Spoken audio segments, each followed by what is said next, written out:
گوشی بیاد بیرون داداش الان یه لیوان بزنم خوردی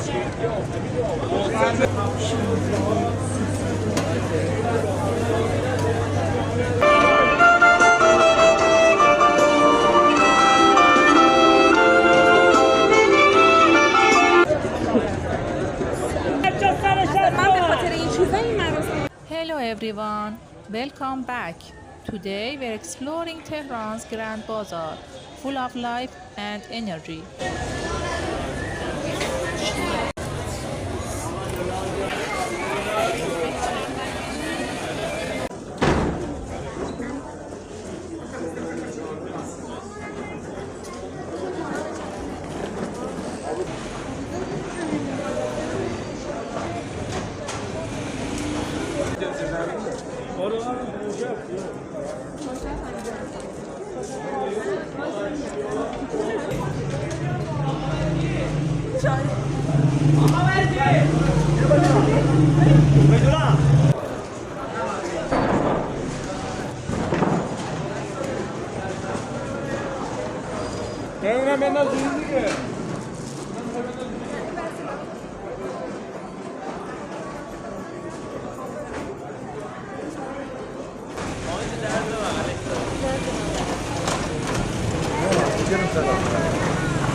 If you're enjoying this walk, don't forget to like the video and subscribe for more walks around Tehran.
دلار یورو این چیزا این مراسم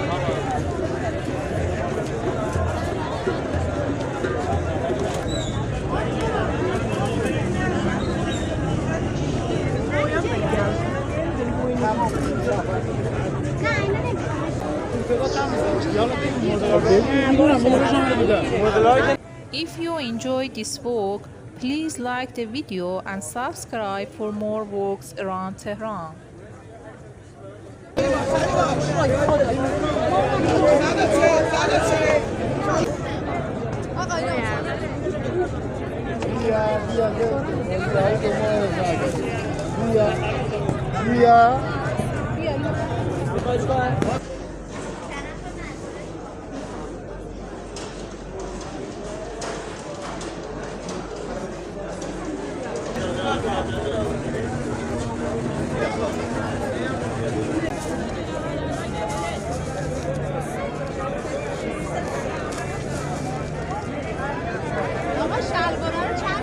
بله.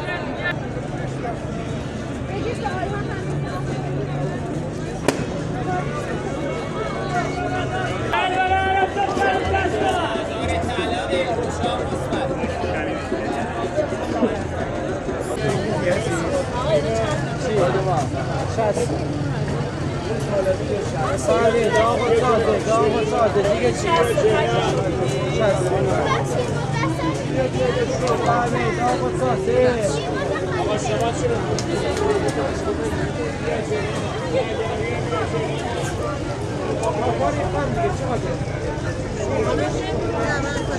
Your support really helps this channel grow, so hit the like button and subscribe if you haven't already.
مگه میشه؟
Thanks for joining me on this walk. See you in the next video.